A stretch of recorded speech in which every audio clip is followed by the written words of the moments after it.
All right, I'm rolling.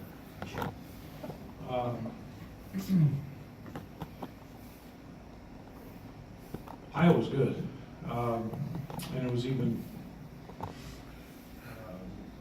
guess, pretty impressive when you watched it again on film. So I don't want to take anything away from them. When you have three guys go 13 of 14 from the three in a game, that's pretty impressive. That's hard to do in the gym by yourself. But they did it, and give them a lot of credit. I don't know if we drank the poison of success or just being a little bit different and young, not having a walkthrough, getting in late, having some travel adversity, and not being in that gym at all until game time, which was the first time that's happened to us this season. But we were flat, and they were really good.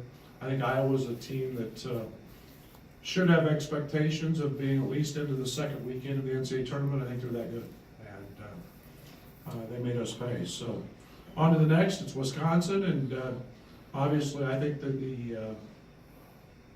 if not the best, the most valuable player probably to his team in college basketball, and Ethan Happ coming to town. It's pretty impressive to see a young man and look in the record books and see him in the top 3 or 4 in just about every category, including steals and points and rebounds and assists. He's very good. They're obviously coming off a big win against Michigan, and they got a huge night from him. But they're more than him. Trice is having a very, very good year. And Brad Davidson's one of the great tough guys in our league. Jack of all trades, does a little bit of everything. And this is a very good Wisconsin basketball team. I thought preseason, I thought this was the best team in the league, probably the team to beat. But Happ makes them go, and we've got our hands full.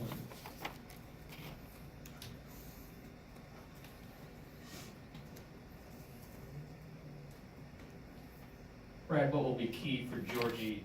Assume he's matching up with Ethan Happ. What will be key for him then? Staying out of foul trouble. You've got to do your work early with Ethan. You've got to make.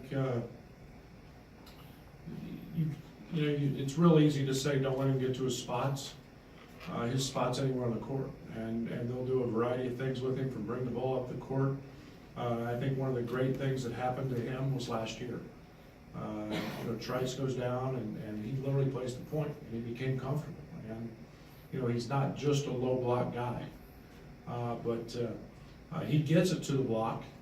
And for a guy that's a 49% free throw shooter, and for a guy who's not going to make a three, he gets it wherever he wants. And you cannot, he makes it very, very challenging to double, just simply because he's like the other night against Michigan, I think 25 points and 8 rebounds and 7 or 8 assists. He's a 5 assist a game guy, and that makes the other guys very effective. So he's hard. You got to make him work for it, and then you got to make him guard at the other end. You mentioned Georgie's basketball IQ and his passing ability. So there's similarities there between he and Ethan, or what could develop into similarities? Yeah, I told him to watch a lot of film of him. I see a lot of that, and Georgie's maybe not ready for that much freedom yet, but their skill sets remind me a lot of each other, and the way they pivot, the way they have the ability to use either hand. Now that's an awfully big compliment to Georgie, to try to put him and say he's Ethan Happ right now.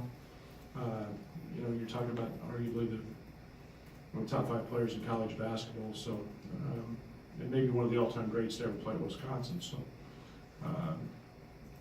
hopefully he gets there.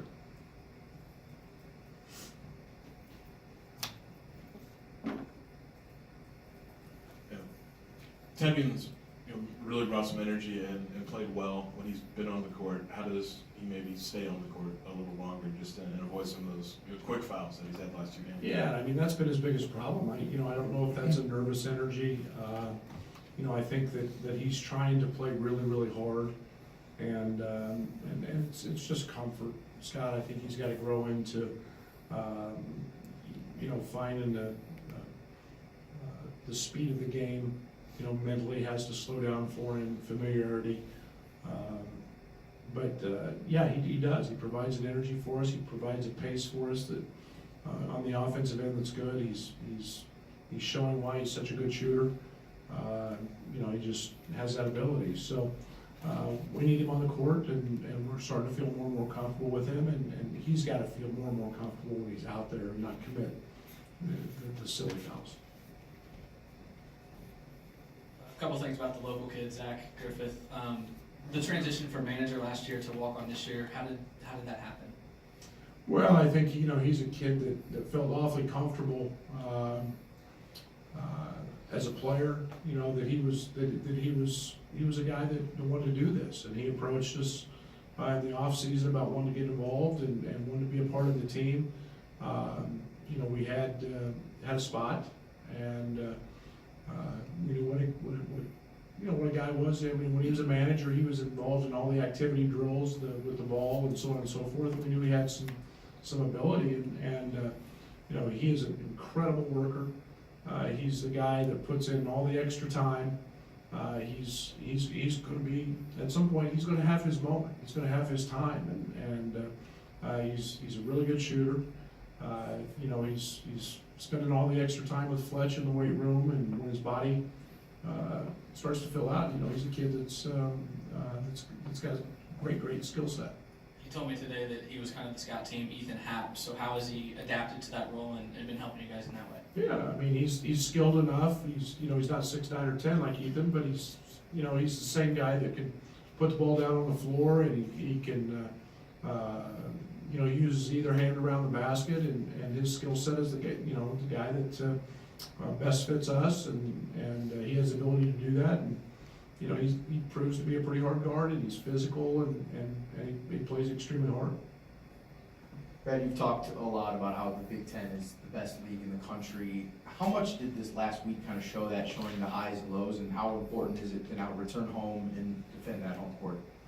I think it's not just with us. I think you go look at,